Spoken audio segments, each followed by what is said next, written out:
Hello ladies and gentlemen, my name is Andrew or Stalli111 and welcome to the channel. Today I've got something a little bit different for you.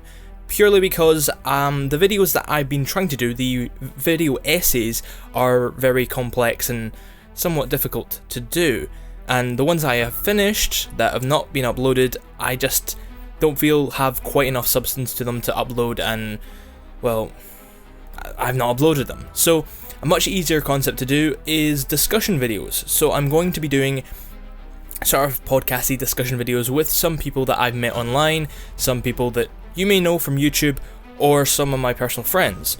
So I'm bringing back a series that used to be a bit of an update series called Stalli's Teabreak, but I'm transforming it into, as well as having little updates now and again on what's going on in the channel, it's going to be discussion sort of podcast. This episode is going to be an hour long. It's the first episode, and I do not want every episode, well, unless you guys want it, the length, I do want it to be about 30 or even less minutes long. But it completely comes down to you guys. And hopefully we can get some cool guests on it. We've only got one so far, but I want to try and get some other people that you may know from YouTube, and some of my other personal friends who have very important opinions on certain matters that I will be talking about in future episodes of Stalli's Teabreak. So this was episode 1, and this little segment isn't helping the runtime, but enjoy, and do tell me in the comments below what you think of it. Hello ladies and gentlemen, and welcome to the podcast. Today I'm with a lovely gentleman known as ShadyBiznis. What up? Today we're going to be talking about a game that we both really enjoyed, and a future game in the series called Shadow of War. So we're going to be mostly talking about Shadow of Mordor and how to improve it and make Shadow of War a great game. So about 4 years ago, I started making videos on Shadow of Mordor, and they did reasonably well, and they sort of evolved my channel into what it is now, with a lot of informative videos. So I'm going to I have looked at some of the videos that I did back then, and I played a lot of the game, so as my good friend ShadyBiznis here. So today we're going to just talk about how to make Shadow of War, the next installment, a great game, and just stand out above and beyond what Shadow of Mordor was, learn from its mistakes and its good points. So Mr. ShadyBiznis, you got any input on what your favourite moments were in the first game? Well, my favourite thing of all was stabbing Urix in the face. As you'd expect, yeah. It felt really good. It felt as if I myself could be stabbing them right through the head. It was reasonably immersive, Shadow of Mordor. However, the combat system was not without its flaws. Mm-hmm. I know you yourself have an issue with it being very similar to the Batman Arkham series style of combat. Yeah. However, I felt it worked very well considering the large number of enemies you would be facing at any moment in time. It did work well, but I felt it was like Batman. Like, Batman it works for Batman because he's going to be dealing with a lot of people and he doesn't want to kill them, so he's not going to have a gun or anything like that. Yeah. So he's just going to be punching a load of people. But I do feel it was rather unskill based, because you could, well, sure, there was a minor skill element to it. You could counter or use one of your abilities once you get them, but there was also the element that it was just press X or click to actually hit. There wasn't any time-based, you time each hit perfectly into the combo and it would do more damage or whatnot. Yeah, you did unlock the attribute. Was it the attribute or the ability? No, sorry, it was an ability. Which was to get critical hits if you had I well-timed remember that now, yeah. presses on it. But that didn't really seem to improve the damage. It just all it really stated was it would increase your score streak by 2 instead of 1. Well, I do think it would be better if, like, there was an element where the more skilled player would, be better rangers rather than just everybody's really the same. If they get a hit, they get a hit. And perhaps there could be...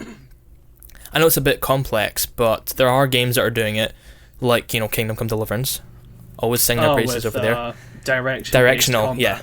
So you could, like, chop off an arm.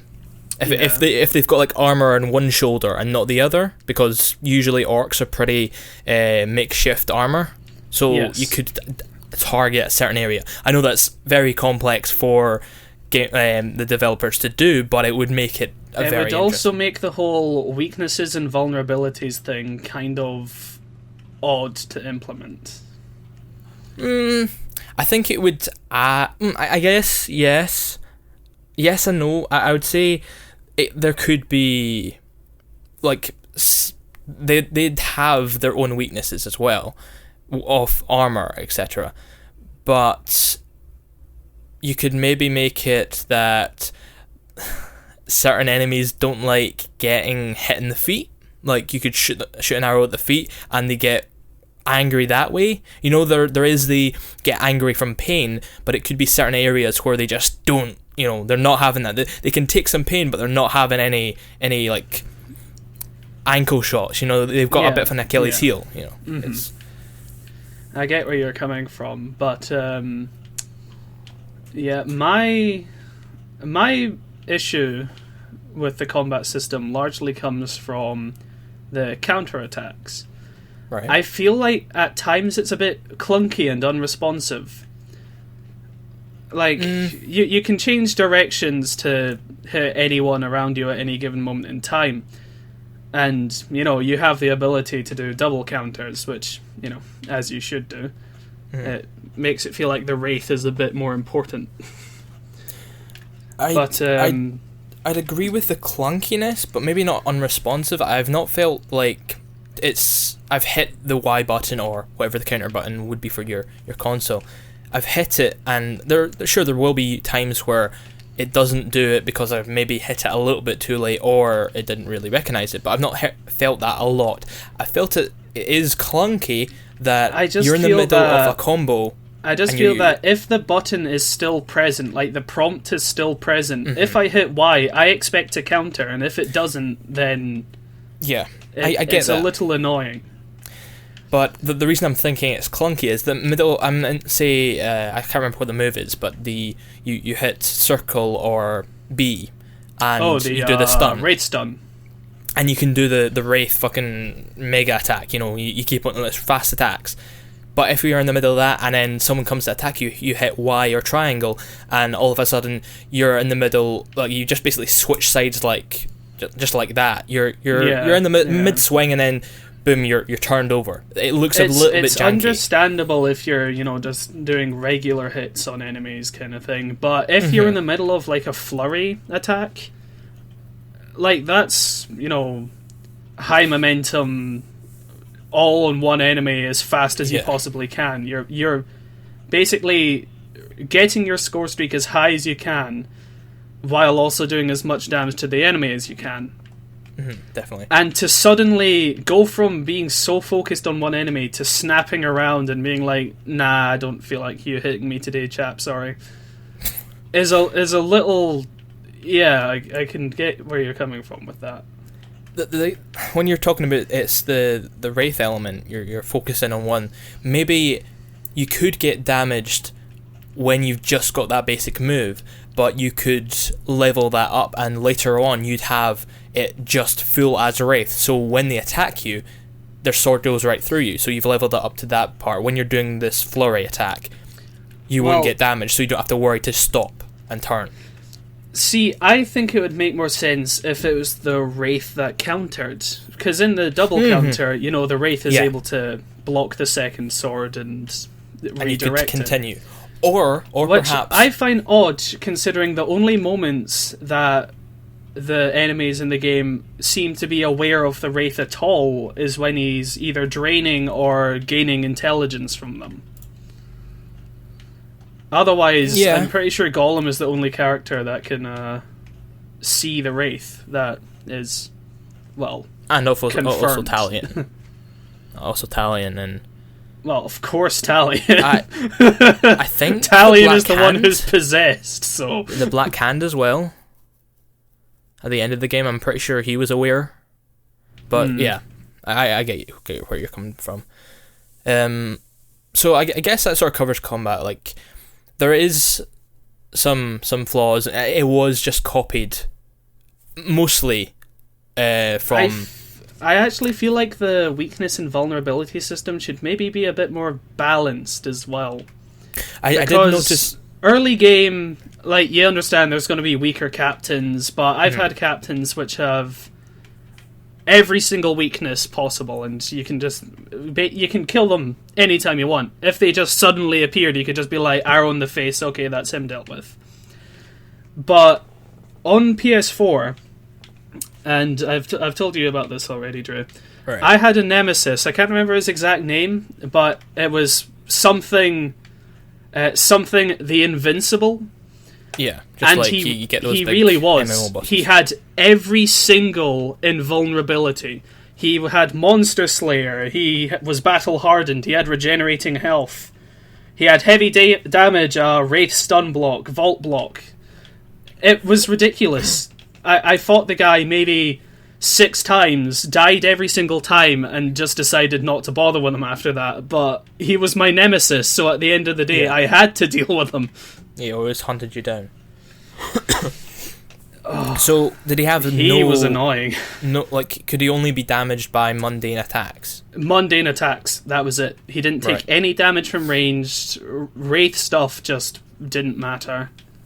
Couldn't be held, blah blah blah. Yeah, I get that. I did that. So you reckon there should always be a weakness? There should always be, if not a weakness, then they should always be vulnerable to damage from something. Right. Yeah. You know, like you get the hints after you discover their weaknesses and strengths. Like this guy can be damaged by shot. It's not like it will instantly kill him, but it is available. It's not quite a weakness, but it's a vulnerability. Yeah. Yeah, I get that, but I don't think it should be a nemesis that's this invincible character. I think it should...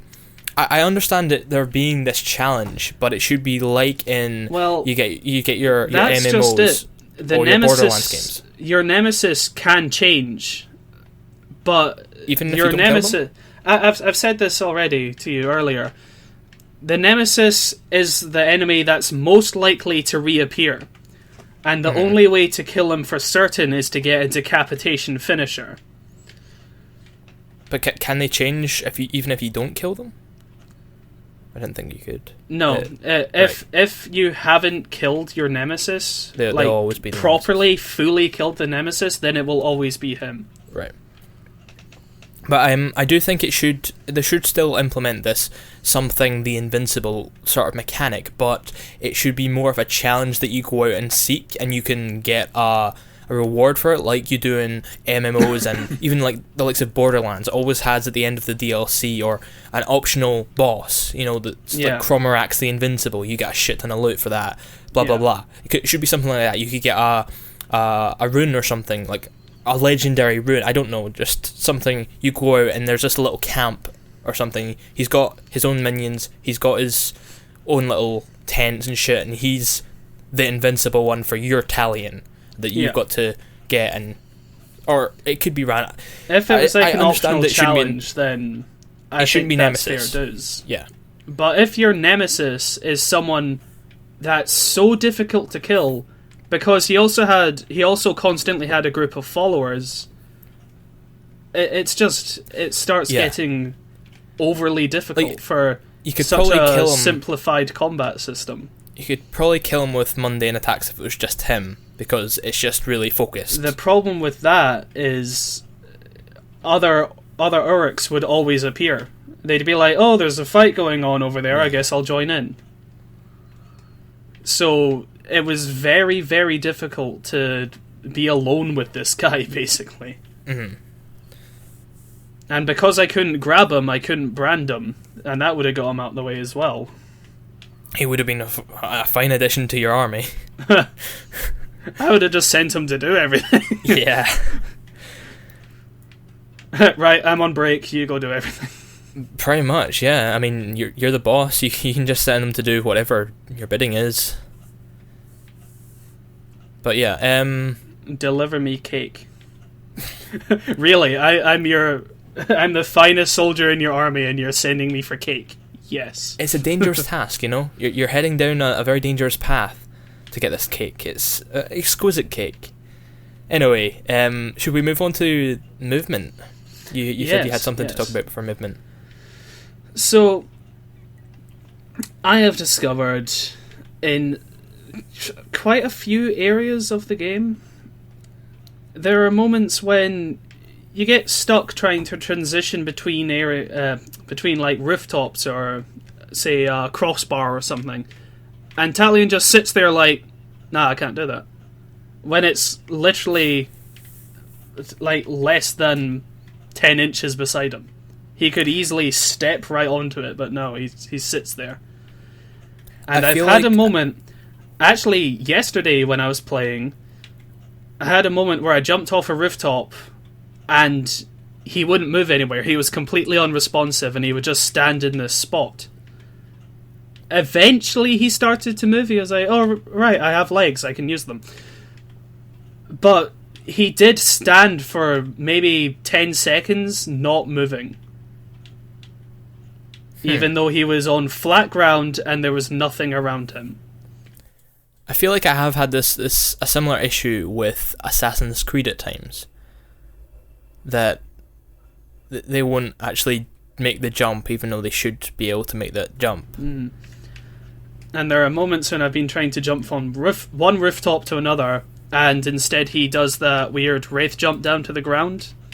And I had that. It was absolutely unnecessary.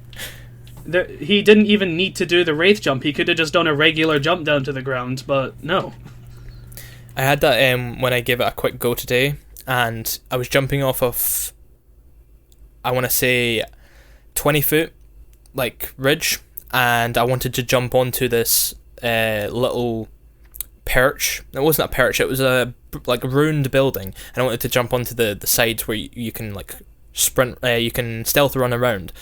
But instead of going to it, which I'd say probably the ruin's about 10 metres off the ground, and I was at 20 metres off the ground, wanting to jump onto that, but instead of doing that, he jumped beyond it, doing his wraith dive.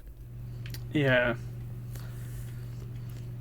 And you know, there's the option to, like, drop to a hanging position and then drop from there. But there should be an option just to drop straight to the ground. Yeah. Because it feels like you have to go into this hanging position before you can hold B to drop straight down. I know a lot of people compared Shadow of Mordor to Batman for the combat and Assassin's Creed for the movement system, and I'm being a bit cliche here, but I do feel like it has exactly the same problems as Assassin's Creed when it comes to this sort of thing. Because there's sometimes I want to leap off and say it could be damaging to a real person, but he survives falls by going into haystacks. He should be able to survive a 15-foot jump. You know, it's high, but it's not that high. Real people do survive this, like when using parkour techniques. Yeah. But sometimes there's like the option isn't quite there. So you have to crawl down. There's the elimination of downforce by rolling when you land. Yeah, there's obviously that, but like people can survive that. Even normally jumping, you could probably survive it, but you'd probably damage something in your legs. You'd damage yourself quite badly, but you wouldn't die unless you landed on your head. Provided you land in a somewhat safe position. Mm-hmm. But do a swan dive off a 15-foot.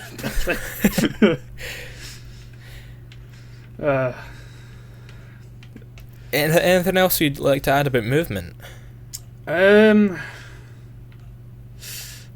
Honestly, not really. For its faults, I do think it works really well. I like when you unlock the Elven Swiftness ability, and you jump over a small hurdle or do a small jump. And you can, it gives you a boost of speed. that can be really helpful for quickly approaching like a group of Uruks or getting away really fast. So, this next bit sort of leads into what we want Shadow of War to add on, what we want like it to improve upon, or well, we've sort of talked about that, but what we want it to add, like something fresh, something new. But there was an interview with Polygon, with some of the directors behind Shadow of War, and they're claiming that Shadow of War is building on the best aspect, this is quotations here, of Shadow of Mordor, meaning the stories. So this is the main story, and also the stories that you can sort of make on your own. Just randomly going around, finding some orcs and beating them senseless, or doing whatever, stealth or offensive. You get to choose somewhat. There isn't like there isn't quite a linear, there isn't like a side character who reveals your position, blah blah blah. So would you agree that the story, or the stories that you can create, was the best aspect of Shadow of Mordor? And would you say that this is a good idea for them to focus in on, rather than make the gameplay perfect and put the story as a backseat sort of deal? No, Shadow of War should definitely have a strong storyline. It wouldn't work very well as... I mean, you know, it's a throwback to the Lord of the Rings, right? Yeah, definitely. And the Lord of the Rings, as we all know, was very well received for its storytelling. Mm-hmm. To have a game based upon the series which had a bad storyline, it wouldn't sit right with me. I'm not necessarily meaning a bad story, but not making it the forefront. It's not... Well, no, I get that. Shadow of Mordor wasn't technically a storytelling experience, but... If the story takes a back seat, then it will always have to be drawn away from. It will be focused on less than other aspects. Mm-hmm. And it's perfectly fine to have, do the story to unlock this ability or that kind of thing. That's perfectly fine. That's largely expected of games, actually. You can't just go around and get everything you want. Well, I mean, you sort of can. Most of the abilities can be unlocked from levels. You can get an awful lot of the powers and attributes just from farming. You don't even have to... I've only done... On PC, I've only done 3 main missions. And, you know, before I even did the first one where you choose to do the mission, like you actually go to the location, I already had the entire first row of abilities. Mm-hmm. I already had the second tier levels of attributes, that kind of thing. Before I did the second story, I already had all of the collectibles in the area. I collected all the towers, I got all the artifacts, all the Illithrin, I think that's what it's called. Ithralin? I don't remember. But I like that aspect of it. You're free to look around if you choose, but the story's there. Wasn't there a mission cap for the first... Like, you could get all of the abilities in the first row, but wasn't there a certain mission? Wasn't after you met Ratbag you could get to the second, like, below that line? I know it's like mission 3 or 4, but still, wasn't there that? You can increase your power level to unlock the tiers. Right, okay. God damn it, I had flashes of Dragon Ball saying power level there. But, yeah, you can increase the power level by fighting captains and doing power struggle events. Yeah. You can unlock the ability to get the abilities, but some of them are locked by missions. Right, yeah. I mean, you can technically kill all of the captains bar the war chiefs, but as soon as you die, they all sort of, like, get replaced. Yeah, I haven't died once on PC yet. I've done a bit of fast traveling, but I feel like captains are being replaced really fast for, like, no time having passed. I'm not sure if I'm just unaware of it happening, or if it's just maybe because, you know, I've only done a few of the missions and they're like, oh crap, we can't have him running out of captains this early on in the game. I sort of get that, though. Like, they don't want to make it that you've just got to get the war chiefs. They want to fill up the spots. and that's sort of what the Nemesis system does. Which is, and to be fair, there are a lot of Uruks, so it's not unreasonable that they'd be filled in that quickly. I mean, they're literally a warring race, and they earn their captaincy by fighting to the death. So they're going to fight. There's going to be people fighting for that spot all the time. Yep. So about the Nemesis system, do you think... I was going to say that was probably the best aspect of Shadow of Mordor, rather than the story. The story was good, but it wasn't quite Tolkien levels. The Nemesis system, though, was really the standout thing, the thing that probably raised it above Batman and Assassin's Creed, which has been compared to a lot. Oh yeah, the Nemesis system really brought it into a whole nother level, really. Because it's the first game that's, people are aware of having done such a... there are minor levels of Nemesis systems throughout gaming history, but it's not been like such on a. It's not been on such complex scale. No, it was more like a reiterating antagonist as opposed to someone who actually remembers you stabbing them in the gut and then leaving them for dead. Well, there was in, I believe, Mountain Blade. I'm not sure if it was a mod. I'm not 100% sure, but I think it was in the base game that there was somebody that you could have let escape, and they might not be as aggressive towards you. But it could have also be linked into the factions which have been around for a long time, that you are more favoured in one faction rather than the other. But I do think that if you could have taken someone as a prisoner and then they find you again, if they're a named character rather than just Barbarian Archer, Barbarian Archer number 3, exactly. It's just those sort of characters. The actual named characters that are lords or just underling lords or whatever. If they were your prisoner, I think they'll be aggressive. Like they'll want to hunt you down or something like that. If your faction is at war with their faction, they will come at you over someone else. Not 100% sure if that was a mod or not, but if it wasn't, which I hope it wasn't, because that's quite a good concept, it's sort of the early days of Nemesis. But this is much more complex. It's there's a lot of Nemesis system all around you. Yeah. Also, the kind of reason they hate you changes depending on how you killed them originally. If you killed them through a wraith ability or something, like the wraith skull crush kind of thing. Right, yeah.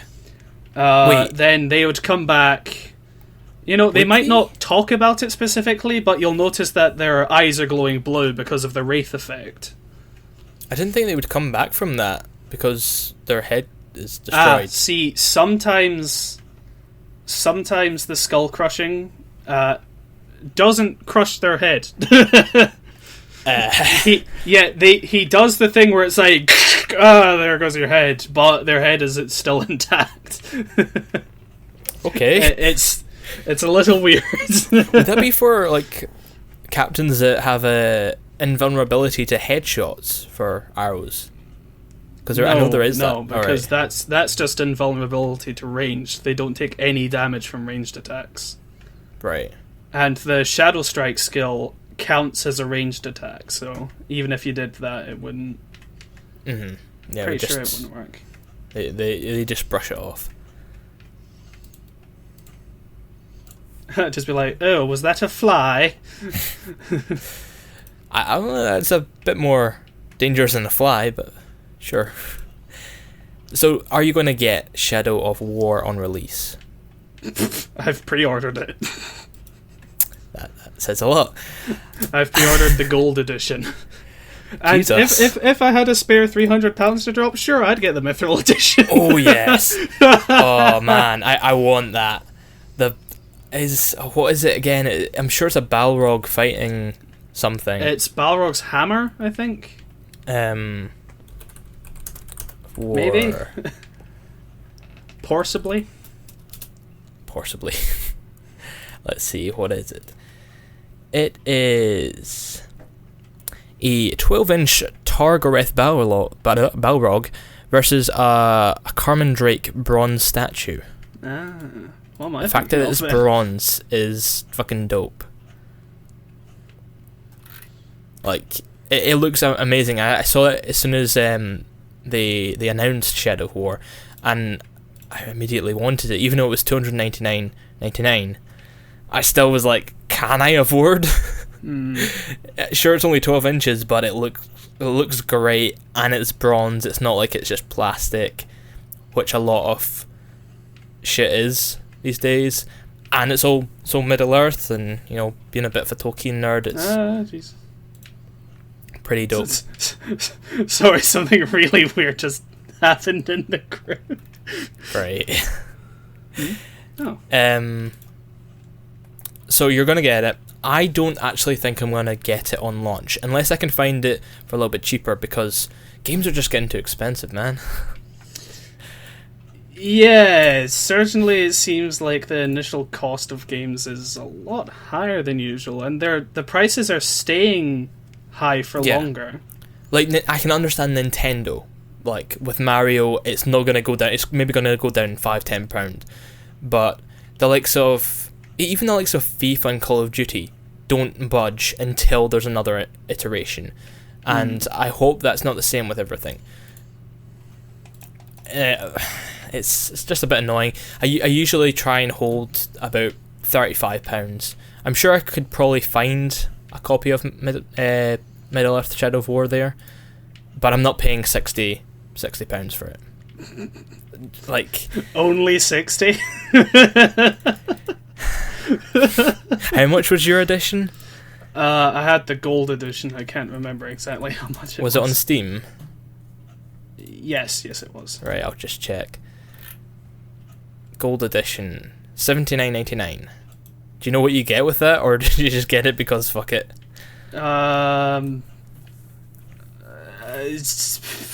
Sure, I totally remember what I paid for it. Great. I'll have a look what you get in gold edition.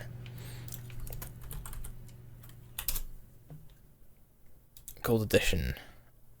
You get a Gold War chest, 2 Nemesis expansions, Slaughter Tribe Nemesis expansion, and Outlaw Tribe Nemesis expansion, 2 story expansions, the Blade of Galadriel story expansion, and the Desolation of Mordor story expansion, and a limited steel case. So that's what you're getting for your extra. Well, if you got it from game, you paid £85, but you didn't. Lucky you. Save some money. Right, what fresh ideas? One thing I would like to definitely say about Shadow of War is I'd like them to implement mounts more. I'm not saying mounts need to be necessary, like, oh, you can only use a mount to do this thing, blah, blah, blah. But I'd like there to be more options for them. Mm-hmm. Maybe there's a skill line which lets you do more stuff with Caragors, or... Could you actually get horses in Shadow of Mordor? I don't remember any horses. No, there weren't horses. It was Caragors or ugly bastards. Fucking Rancors. Rancor? I mean, you're not wrong. But yeah, it'd be cool for more variation in what you can do. I do think it... I'm not sure what they're actually going with. I've not looked into Shadow of War anywhere near as much as I looked into Shadow of Mordor. I was all over that shit because I was wanting to cover news. But if they've got any elements of Gondor coming in, to help out the wall that was fucked and destroyed, and the ambush it's about time took you over. shut up. But if there's any elements of backing, because it feels more... there's going to be the elements that are... You have a castle and shit, and people can come and raid you. Like, there's fucking Clash of Clans coming into this. Which I'm not happy with, because there's a lot of microtransactions going over in that direction. But let's not talk about that. That's old news. Oh, look, I have the super powerful mega castle. Yay!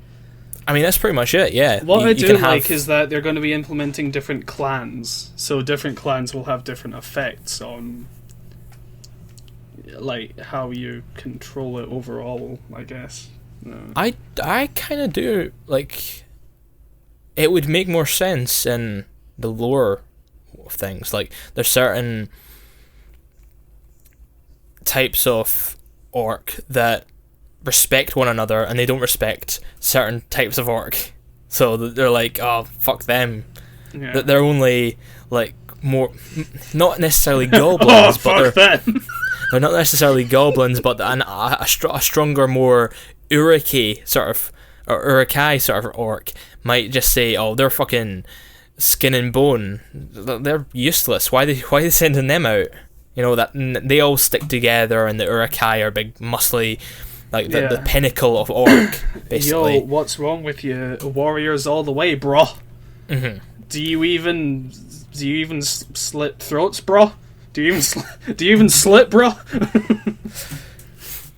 I'm not sure what else I would want from Shadow of War. I'd like it to, as you said earlier, I would like to have more story.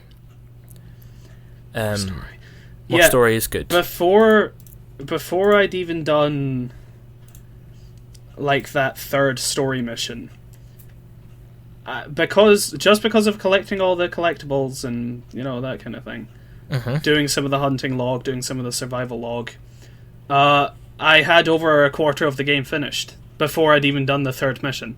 Yeah. And as much as you might have said the story was, like in the whole grand scheme of things for Middle-earth, Tolkien has made the storytelling very good, and adaptations of that have generally been quite high. We're not including the Final Hobbit, of course. But Shadow of Mordor was good, but it wasn't on the same level, anywhere near. It was rather basic in the storytelling. Like the story was, pretty basic revenge story. There wasn't much. I wouldn't say there wasn't much the guy, I can't remember his name, but the human. I feel like. Go on. Oh, Hirgon. Is that who you're talking about? Yeah, I didn't feel like they should have They should have had a little bit more on that and the humans that were in Mordor. Like, well, most of the artifacts you pick up in the first area are like Hirgon's memories. All right, maybe I should. That's the thing I have with games. Some aspects, sure, like you can go out and search for all these artifacts or whatever they call it in this game, but you shouldn't have to do that to experience a really good story. If you have to do the extra content that's optional to get the good story, and it's only an okay story, well, it's more tidbits of lore and backstory, right? Okay. Anything, it's still. I like the way they've implemented it, but I do like the. Well, I would like more of. How would I say this? It's not exactly emotive storytelling, but I'd like some to feel a bit more emotion for the characters in the game, which is hard when you've got orcs. I actually feel like the relationship between Celebrimbor and Talion could have been looked into a bit more. Yeah, it could have been better, but they were just sort of... Right, a game that I spoke about in a recent video I did about Crash Bandicoot was Ratchet and Clank. Ratchet and Clank start off as these people who are forced together. Ratchet is this cool guy who doesn't really like nerdy people. Clank is a very nerdy... He's a robot, he knows fucking everything. So they're, they He's bounce... also a reject, lol. I mean, yeah, literally reject from society. But they don't bounce off each other at start, but they eventually realise that they have to work together. It should have been like that. But at the start, Celebrimbor tells Talion, literally, oh, you've been banished from death, you cannot die. And then Talion's like, right, how do we get out of this curse? And then that's it. It's not like any character development of who they are. They don't like. They're not like who the fuck are you? You know, you're a fucking spirit, man. Crazy. Just reading up some of the stuff in like the lore section and the people section. You know, it's like, Celebrimbor is the wraith that has possessed Talion. It doesn't really seem like a possession to me. And then later on, after one of the first main stories, he's like, "Oh, it's our losses that bind us together." Well, he's speculation. He's like, maybe it is. Mm-hmm. But it's like after that they just accept it. They're just like, "Oh, okay." I have this guy that's possessed my undead body, basically. If they said it was a possession, it wasn't. It was part like, well, sure, it was a possession, but it didn't seem like that by character. Like, you didn't feel like Celebrimbor didn't even seem to understand why he was there. Yes. Why am I bound to this guy? Well, according to the game, you possessed him. No, I don't remember that. I don't think it was. I think he chose him. I think he chose him over the Black Hand. Like, well, from the cutscene anyway. It's sort of like the camera is Celebrimbor's spirit, and it's going towards the Black Hand, and then just sort of changes and goes above him, and goes into Talion. So I think it's just giving you a good look at him, like, this is the bastard that killed your family. I mean, it could have been, but it felt like he had a choice. But it could have been kids, also. You always have a choice. Say no, don't go, never go with strangers. Say no to the delicious candy that they offer. Say no, don't go, never go with fucking spirits. Elf spirits. Elf wraiths. If you find yourself with an elf wraith, suddenly, in quotation marks, possessing your body, say to him, "Excuse me, sir, could you kindly leave me alone?" And, because you were polite, so they'll appreciate that. Maybe. Possibly. Yeah, maybe. Might just take you by force. Maybe, baby. So yeah, there could be story elements that could have been improved. Well, hopefully there are. This whole castle thing, go back to that. I like it, but I don't like the multiplayer aspect. I feel that's rather forced. I'd like to go around and if I wanted to play Clash of Clans, I'd play Clash of Clans. And you don't want to play Clash of Clans because you're not a fucking idiot. Sorry, no, I don't was that out loud? Oh. That's your own opinion, Drew. I don't opt for mobile games like that. Yeah. I opt for mobile games like Ryder. Anyway, let's not talk about mobile quote-unquote games. Really been mean today. So I'd like it. So I'm roaming around and I'm going after some captain or whatever, doing minding my own business, and out of nowhere, one of my men or orcs, branded whatever, is coming up to me. He's a messenger. He's like, "Oh fuck, we're under attack by an army, and we need your help." So I have to go back and defend my own base. That'd be cool. Or actually, I'm a little busy. You deal with it. Oh, sir, we failed because we're orcs and we're stupid and we suck. Looks like I'm going to have to get that guy I sent on a cake run for to do the job for you. Well, we need to bring back your invincible nemesis. Oh, you mean the cake guy? He's not back with my sponge? I sent him for Victoria's Sponge like 5 years ago. Is it actually 5 years in the future? Well, like beyond, like, in the timeline? No. Okay, I thought you. All I know is I wanted the game, and I was like, "Yay, pre-orders!" I'm just going to have a quick glance at the trailer. Alright, preparing for a fortress siege. Okay. I've not actually seen this part. So you can get sieges. So far, it doesn't look like much of a siege. It's just regular gameplay. Oh wait, we've got a massive troll coming in. Okay, right. Wait, have you not actually seen the? I've not seen the fortress gameplay. I've seen some of the trailers and stuff. I love how every single get ready for Shadow of War video on YouTube had the same Nemesis guy appear and be like, "Ha, I've got you," and then the archer going, "Blam, you're dead." Every single one had that.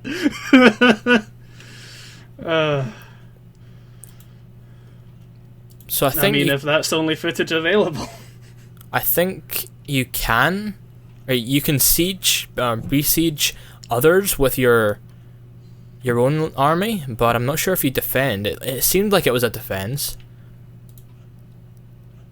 I might be wrong. It would be weird for them not to implement defense. Yeah, I'd like a defense. But I'd like defense against bots. Yes, I'm not a fan of the player aspect. People find a way to screw you over no matter what. Yeah. So.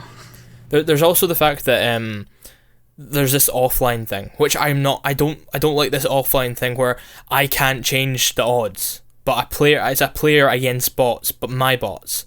So all I can do is position them in the right way or whatever. I'm not 100% sure on that, but that's what it sounded like to me, and I'm not okay with that. I don't want that.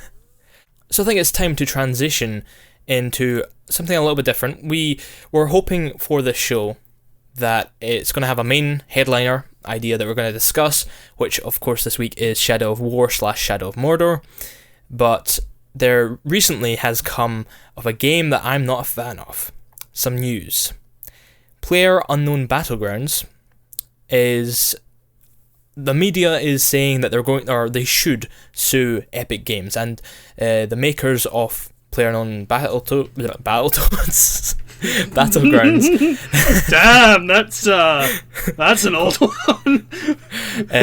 Which I believe is Bluehole Studios or Productions or something. Bluehole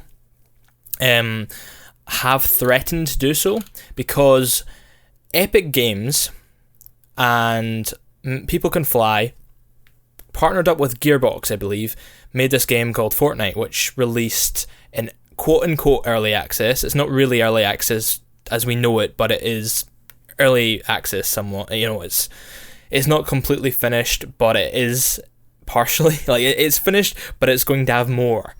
And they're going to release it next year for free. But they've released a Battle Royale... I can't even speak. This is ridiculous. They've released a Battle Royale sort of expansion. I'm not 100% sure if it's free or you have to pay for it, but I'd assume that you get it for free because people paying for it right now for like 40 quid, even though it's going to be free in a year, with microtransactions obviously going to be thrown in there to rejuvenate the costs for the game development. So they brought this Battle Royale game mode. I'm probably going to have visuals of what it looks like on screen. And sure, it definitely does look like a Battle Royale game. So that they know what we're talking about. Make sure you it's not going to be just... Make sure you throw a picture of a Happy Meal up there and maybe a margarita pizza. Yeah, just throw some random shit up there. So yeah, it definitely... I think... Did you watch the gameplay trailer? I did. Right. And you obviously know what not Battle Royale, PlayerUnknown Battlegrounds looks like. Yes. It's become a phenomenon. It's like 9 million people have played it now. It's all over the news. But I don't see the appeal to it.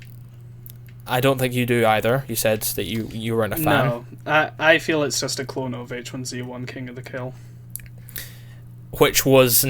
Right. I'm going to have to disagree with you there.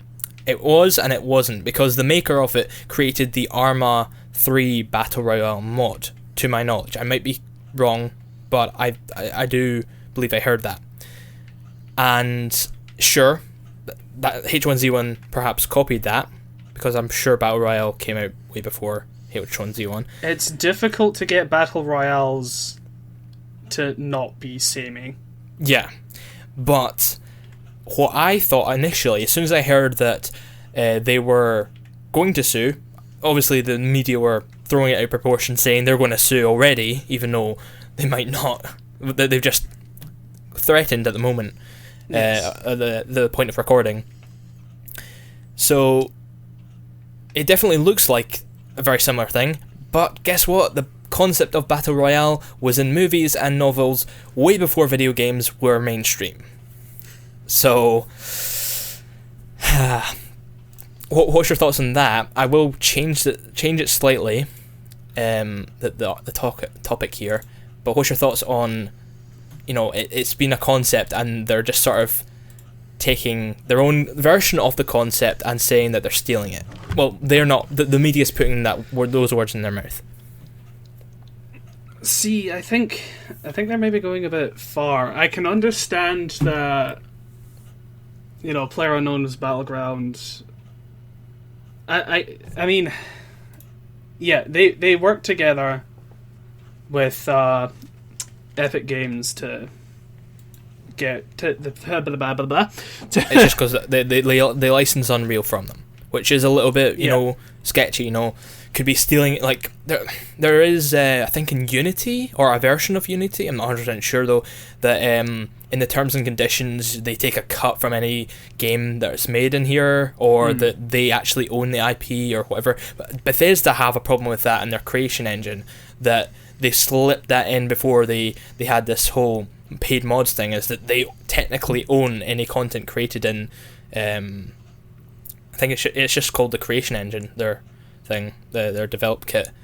But yeah, they technically own anything that's made, even though they did no work on some quite a lot of stuff is completely just their engine and none other work. Yeah, fuck paid mods. But yeah, so they've used the Unreal Engine made by Epic Games. So it's a little bit. People are saying that it's a little bit sketchy in that way. But carry on. Sorry, just jumped in. Yeah. What's? I've already forgotten the name of the. What was the Epic Games one? Fortnite. Fortnite Battle Royale. Yeah. Fortnite Battle Royale. See, they're keeping the whole. Well, they're sort of keeping the base building aspect in it. Yes, definitely. You can build That's cover unique. as you're being shot at, etc. You can build your own base. In PlayerUnknown, to my knowledge, you can't build anything, and it's just randomly, maybe not randomly, but you've got this map, and there's little houses dotted around that you can hide in with your friends. I believe, blah blah blah. Weapon placement and stuff is random. The gear that you get is random. Yeah. But I can't help. I mean, I understand it's one map, so it's smooth. You just have to load it once, and then you could just jump in, jump out, that kind of thing. Mm-hmm. It's got that ease for just wanting to have one quick game for 10 minutes or whatever. Yeah, I do find I like variety. I get that, every game will be different because different people, blah blah blah blah blah, different stuff that you get, blah blah blah. But eventually you'll learn the game. You'll understand what's going on in it, and you'll be, all right. Depending, you might get low tier weaponry, low tier armor, but you'll be better than another person. Say they're brand new, but they've got high military stuff, blah blah blah. Mm-hmm. Like, there is always the gambling aspect. There is always the just chance you could stumble upon a great massive pile of guns that are just the best guns in the game, the best armor, clothes, whatever, grenades, or you could just get a fucking shiv. And that's you. That's you fucked. I don't know if there is knives. I'm not sure if it's melee or just guns, but I'm pretty there is sure I've seen a frying pan. I there think you go. I Frying saw pan. a frying You get a frying pan. but like in Fortnite, you can build stuff, which I think would be somewhat unique. It would be a lot more fun, there would be a lot more difference, but also there is the aspect that it's not going to get anywhere near the numbers of Player Unknown. That's going to have a lot more chance of you getting a game with a full team, or full game, because it's got 9 million players now. However, I do think that Battle Royale in Fortnite does look a lot more fun. Looks like you could... Well, it's a lot more of an arcadey game. Like, you can jump around. You've got these, like, bounce pads. There's a little bit more of a cartoony aesthetic. Well, a lot more of a cartoony aesthetic to the art style. And it looks a lot more fun and engaging rather than just the same old shit. And I understand that certain people like these crazy dumbass moments where you're in with your mates and then you get like shot to fuck. You get ambushed by a group of enemies, or you have to race to a building for cover, or race out of because the map slowly gets smaller and smaller each minute or whatever. The player you have to race smaller. out. But that aspect's still going to be there with Fortnite Battle Royale. I think. Their problem with it, I believe, was they were worried it would leak aspects that haven't been released in thing yet. Player Unknown. So as I said earlier, I was going to change the topic a little bit, because this is just media throwing shit into the fire, saying they're going to sue because it's the same game. But it's not. That's not the issue. It's because the developers, I want to say Bluehole, I can't remember exactly, I think it was Bluehole, have threatened Epic over Fortnite's similar mode, Battle Royale, because of it being similar mode, but one, because it's on the same engine and they could have, basically stole the idea, but two, because they're going to win the race to console. So that's this whole market. They've got more... I don't know about more funds. They probably do have more funds behind them, but not profit yet. Yet. Quotations. They might get more profit. You never know. From this whole shtick. Getting the Battle Royale onto consoles before Player Unknown. However, they could always make an agreement with Bluehole to release Fortnite only on PlayStation 4 and PC, of course. Or the Battle Royale, because Player Unknown Battlegrounds is only going to be on Xbox One and PC. It's not going to be on PlayStation 4 because Microsoft have already made an exclusive deal with them. As soon as they saw it exploding, they're like, on to it, throw money at it, get it only on Xbox rather than PlayStation. So they've got one exclusive, but not really. It's on PC. Why the fuck are you going to play one of those sorts of clunky games like Arma? Why would you play Arma on a console? Arma on console. Yeah. Because Player Unknown looks basically the same as Arma. It looks like the Battle Royale mod in Arma, but a little bit more streamlined to an audience like on Twitch with how it plays. And that's probably why it's gone so successfully.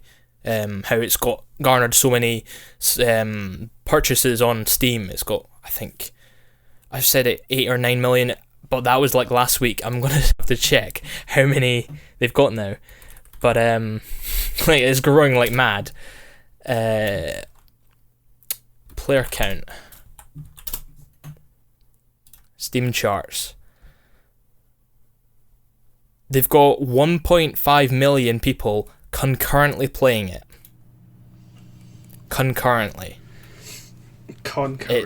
It's not coming up with the total on Steam charts, but I think that's actually the top. I think they topped Dota and Counter-Strike Global Offensive, so it's a big deal.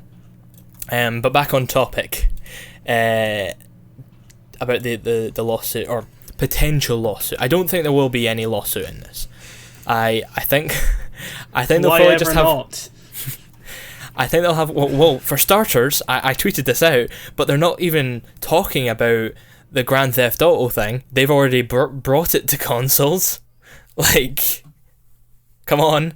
But that's Take-Two, a bigger game company and Rockstar, much bigger than Epic Games. Sure, Epic Games are pretty big because they've got Unreal under their wing and they're in courts with Gearbox and many other little studios that have done well for themselves, but Take-Two's probably the biggest.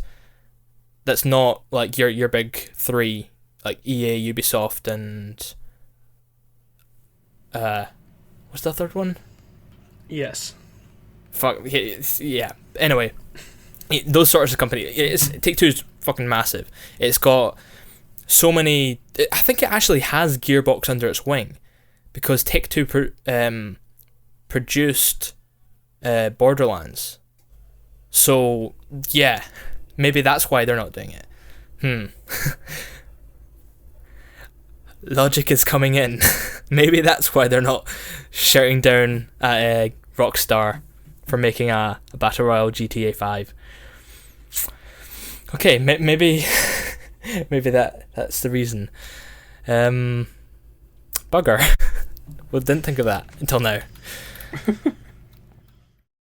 Thank you very much for watching the first episode of Stalli's Teabreak. If you guys want more, make sure to drop a like, drop a comment, and subscribe if you've not done so already. I do think I'm going to create a few more episodes, try and make it a weekly thing, just to test the waters, and hopefully you guys enjoy.